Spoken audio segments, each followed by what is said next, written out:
So I'm a big supporter of mental health, right? And I've talked about it quite often in some other videos of mine. But today I wanted to talk a little bit about how I take care of myself physically as well. Starting any kind of university program is a really jarring experience. I mean, they don't call it the freshman 15 for nothing, and that definitely happened to me. In fact, I might have gone a little over 15, considering we were stuck in Zoom classes all day and my only physical activity was getting up from my desk to go to the bathroom to pee. I really neglected my health. It's been a lot better with having in-person classes this year, since it allows me to like walk around a lot more, but I've still been trying to be a little bit more mindful when it comes to my physical health. So the first thing I did was actually manage my food.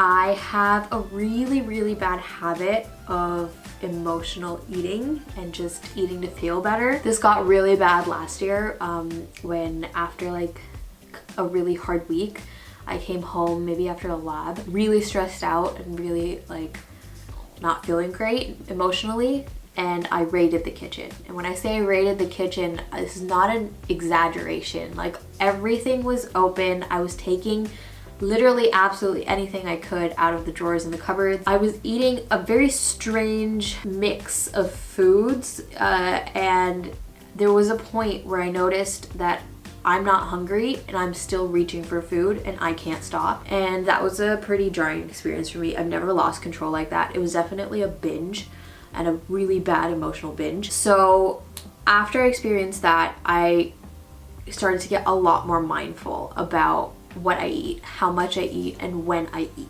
I've worked really hard to remove snacks from my diet. Snacks are usually where I'd eat the most mindlessly, like if I wanted a break from work, or if I wasn't feeling well, or if I was just bored, I would walk into the kitchen, open up the fridge, grab something to eat, and then just like sit back down to continue with work. It was a way for me to like keep going when I wasn't really hungry, and I knew I wasn't hungry, but I'd be eating anyway. Instead, now what I do is I still get up and out of my chair if I'm getting overwhelmed, or I'm getting frustrated, or even if I'm bored. I get up out of my chair and away from my desk and go to the kitchen, but instead of making like a snack for myself, I make tea instead.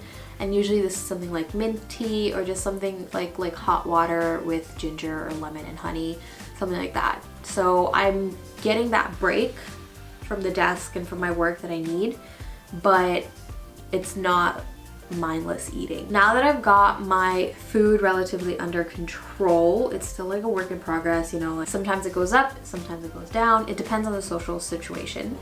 But I can say I've got it relatively under control. Now that that has been established, I am really working on my physical health.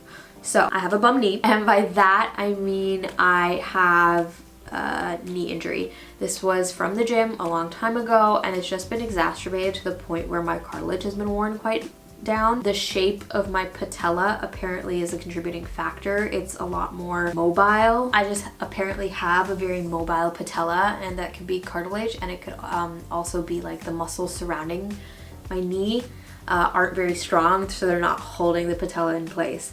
So I've talked to a doctor about this, been working with the doctor, and also been to like 4 physiotherapists about it. My resolution this year was to find a physiotherapist I actually liked working with, and someone who understood my issue and would actually help me, instead of just book a bunch of sessions and hope things worked out. Like, I just didn't have good experiences with my previous physiotherapist. Now though, I have a great one. Her name's Marta. Marta's lovely. We love her. She's a movement specialist.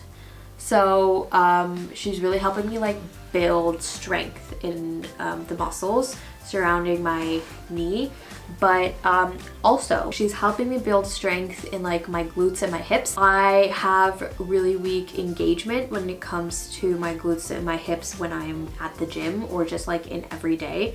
I'm more quad dominant and hamstring dominant in my movements, so those muscles are really strong, but my glutes and my hips are not that strong. And because everything's connected in the body, it's, you know, putting pressure on my knee. So she's got me doing a couple of exercises, and it's been going well so far. The exercises Marta gave me is have been amazing, and I don't wake up with knee pain as often as I used to. So I'm really happy with my progress, and I can't wait to get back into a hardcore, sweaty, intense gym routine. Oh, I'm so looking forward to it. Speaking of which, let's head to the gym.